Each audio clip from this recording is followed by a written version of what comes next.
이런 경우도 있어요. 부자지간에 막 격렬한 싸움이 벌어지면서 아들이 아버지를 올라타고 칼을 들게 된 거예요. 그야말로 살인이 벌어지니까 힘을 쫙 빼고, 그래 아들아, 네가 나를 죽이고 마음 편해질 수 있다면 죽여라. 이게 모든 게 어디에서 비롯되느냐 하면은 자식에 대해서 과도한 기대, 그래서 이렇게 벌컥벌컥 화내는 거, 이게 아주 최악이지요. 이제 나중에 크면은 존중, 공경 이런 태도가 없어요. 자녀들이 부모를 대하는 태도 중에서 가장 대표적인 실수는, 안녕하세요. 부모님 연구소에서 여러분들을 뵙게 되어서 반갑습니다. 저는 가톨릭대학교의 명예교수로 있으면서 극동 상담심리연구소에서 상담을 실시하고 있습니다. 한 40년 되지요.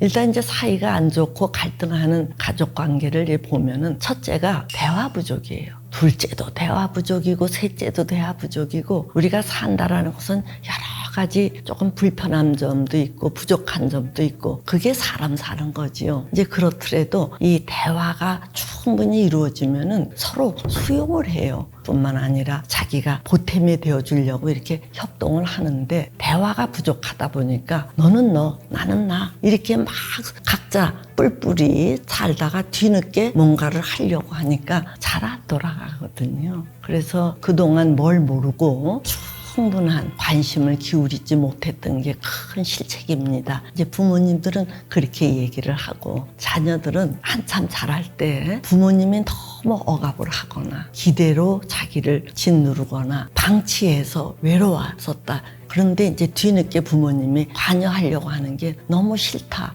이렇게 하면서 이제 갈등을 하는데, 제가 중간에서 조율을 많이 하지요.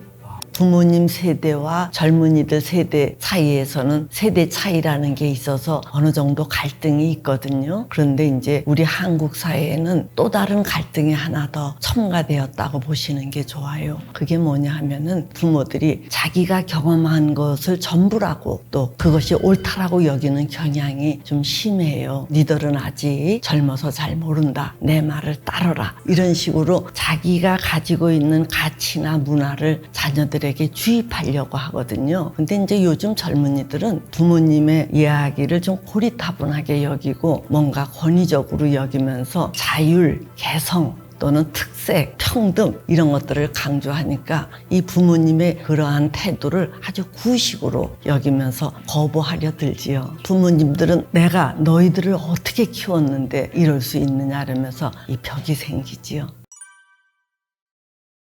대표적인 부모님의 실수라는 것은, 너희들은 아직 뭘 몰라서 그러는데 내가 살아보니까 이 좋은 학교를 가야 또 좋은 인맥을 갖게 되고, 뿐만 아니라 전문직을 가져야 안전하다. 이제 자기가 젊었을 시절에 선망하거나 경험했던 것들이 가장 옳다라고 하면서 자녀들에게 막 이게 후겨 쳐놓듯이 주입시키려고 하는데, 이게 모든 게 어디에서 비롯되느냐 하면은 자식에 대해서 과도한 기대 때문에 그거를 조금이라도 이렇게 따라주지 못하는 자식에게 대해서 이렇게 벌컥벌컥 화내는 거, 이게 아주 최악이지요. 부모님이 자녀를 키울 때 상당히 조심해야 될 게, 과도한 기대로 자녀들을 옥조이지 않는 게 좋거든요.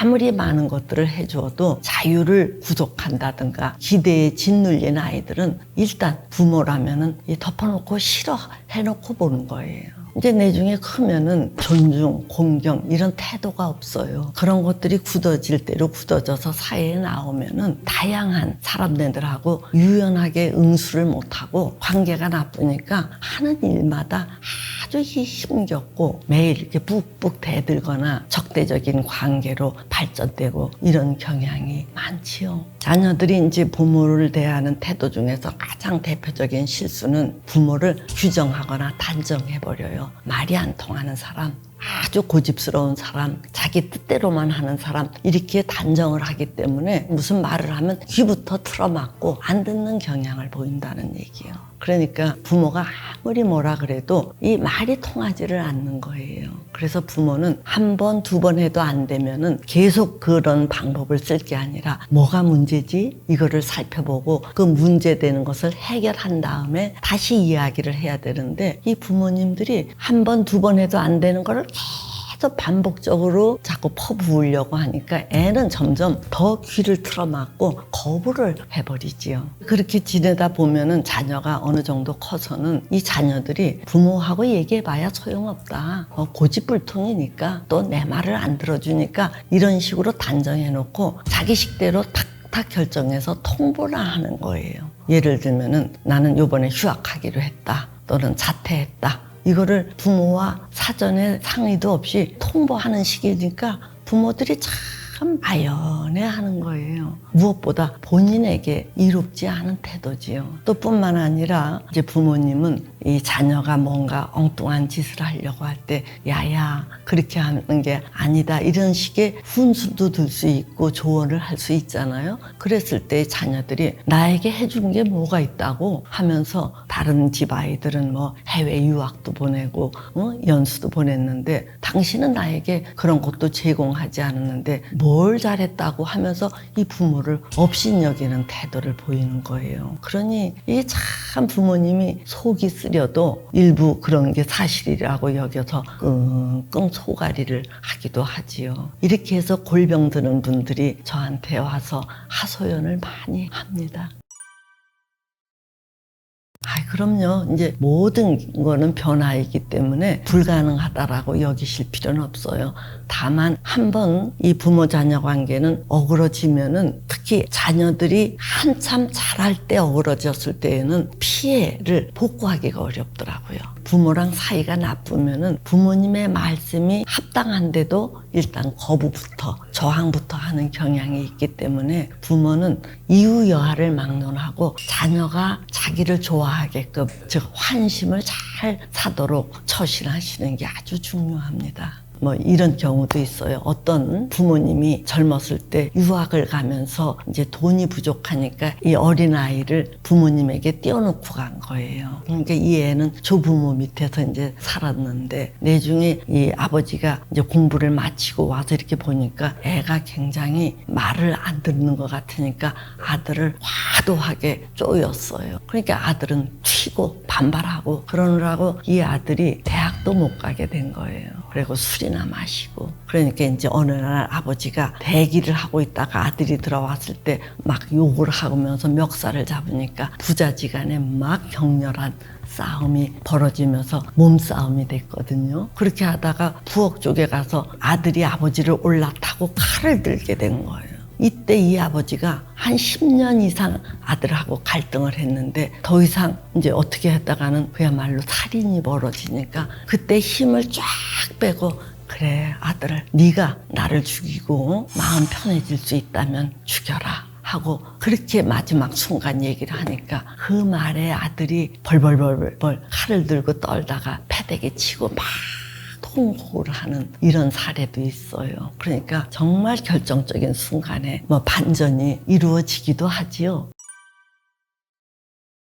우리가 이렇게 자녀를 잘 키우려면은 든든한 아버지 상, 어머니 상이 있으면은 자녀가 안심하고 자라요. 그러고 이렇게 함부로 안 하지요. 그래서 이제 아버지는 아버지 상을 잘 심어주는 거에 이제 주력을 해야 되는데 이제 그렇게 하기 위해서는 허심탄회하게 자기를 오픈할 수 있는 용기 이런 것들도 보여줘야 되고 나는 이런 점이 부끄러웠는데 아들 너는 어떠냐, 딸 너는 어떠냐 이러면서 이렇게 기꺼이 어떤 것이든 자기를 열고 나누는 이런 용기가 필요해요. 솔직해지는 게 자녀에게는 굉장한 힘을 나게 해요. 또 특히 이 아내들을 상당히 존중하는 태도, 다소 부족해도 이 파트너를 존중하는 태도를 이 자녀에게 보일 때 이 자녀가 아버지의 인품에 대해서 눈여겨보게 된다는 얘기예요. 이 많은 아버지들이 자식을 중시하면서 배우자에 대해서는 함부로 하는 경향이 있더라고요. 이럴 경우 자녀들이 아버지의 그 위선에 대해서 아주 이렇게 틱틱 틱틱거리게 된단 말이에요. 그러니까 이제 이런 것들도 조심하고 또 자녀에 대해서 나는 비록 이렇지라도 너는 이래야 된다라는 식으로 과도한 부담을 주지 않는 합리성도 보여야 되고 이런 것들이 이제 이 아버지가 반듯한 아버지 상을 구축하는 거예요. 또 어머니는 이제 여자들이 잔소리가 많은 편인데 이 말을 아껴야 돼요. 좋은 어머니 상을 심어주기 위해서는 한 번, 두 번 얘기해도 안 되면은 이렇게 좀 한 발자국 물러나서 기다릴 줄도 알아야 되는데 막 쫓아다니며 잔소리를 하면 애들은 아주 거기에 면역이 되어서 엄마는 잔소리꾼하고 함부로 해요. 뿐만 아니라 흔히 저지르는 실수 중에 하나가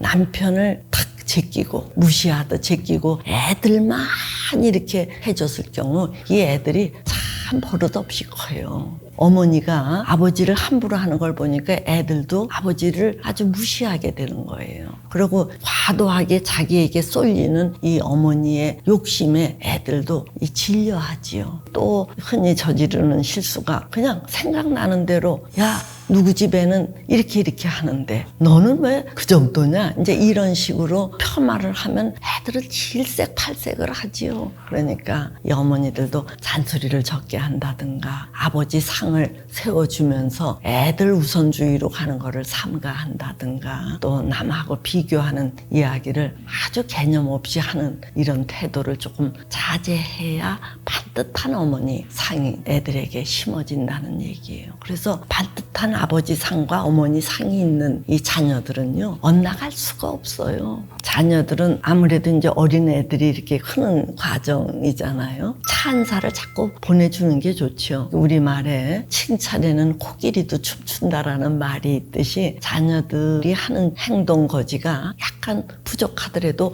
야 대단하다, 아이 그랬어, 야 멋지다, 이런 찬사와 칭찬을 자꾸 해줘서 조금씩 이 태도를 조성해가는 게 이 부모의 태도라는 얘기예요. 너무 한술에 배부르려고 하지 말고 조금씩 격려, 지지, 찬사, 칭찬 이런 걸로 이 자녀를 홀리게 하는 것도 부모님의 아주 중요한 기술 중에 하나입니다. 또 그렇다고 매번 칭찬만 할 수는 없잖아요. 격려 이런 것들을 한 대여섯 번 한 다음에는 간절하게 간곡하게 지적, 일침 이런 것들도 놓을 필요가 있어요. 자녀들은 부모님이 하는 이야기 이런 것들을 좀 존중을 하는 태도가 좋아요. 그래서 부모님이 다소 미흡하더라도 뭐 서툴더라도 아 그렇군요, 일단 이렇게 긍정을 해드리고 그리고 이제 조금 그런데 이런 식으로 물러서는 게 아주 바람직한데 처음부터 그게 아니고 이런 식으로 하면은 아무리 부모래도 이 마음이 상한다는 얘기예요. 그래서 상대방이 얘기를 하면 아 그렇군요, 아 그래요, 이렇게 일단 동조해주는 듯한 제스처를 취하면서 살짝 그런데 이런 점이 어떨까요? 이렇게 하는 게 좋아요. 젊은이들이 이제 이렇게 커서 보면은 어른들이 아주 고집스럽거나 편협하거나 이제 이런 것들이 아마 보이게 될 거예요. 사실 많은 부모 세대가 고생한 세대거든요. 또 고생했던 사람들은 반드시 그 흔적으로 모나거나 아주 이게 독하거나 또는 편협하거나 이런 단면들을 갖게 돼요. 또 그런 어떤 경직성 없이는 살아나오기가 아주 어려웠을 거예요. 부모님이 옛날의 적에 얼마나 고생을 하셨으면 이제 저렇게 되었나 이렇게 생각하고 따뜻하게 그네들의 어떤 노고라든가 이런 것들을 관심을 갖고 읽어주시면은 부모님은 정말 눈물 나도록 좋아해요. 예를 들면은 미워만 할 게 아니라 이제 그분네들에게 이렇게 말을 붙이기 위해서 물어주는 게 좋아요. 아버지가 그때는 어떤 일을 겪으셨다고요? 그때 어땠어요? 하고 이렇게 자꾸 이렇게 질문을 해주면은 아버지나 어머니는 자기의 어떤 아팠던 시절을 이렇게 자녀에게 들려주면서 관심을 가져주는 자녀에게 눈물 겹도록 이 고마워해요. 처음부터 뭐 사랑해요, 존경해요 이러는 거는 너무 이제 이게 낯간지럽잖아요. 그러니까 이 부모님들이 자기 이야기를 할 수 있도록 자꾸 이렇게 물어주면은 그분들이 그 질문에 답하기 위해서 얘기를 하면서 부모와 자식 간에 있던 어떤 벽이 자기도 모르게 이렇게 허물어지지요. 이 자녀들은 그분네들의 경험에 대해서 자꾸 물어주는 거. 그리고 아 그랬군요, 아 그랬군요, 이 정도만 해도 부모로서는 눈물 겹도록 기쁘다는 얘기예요.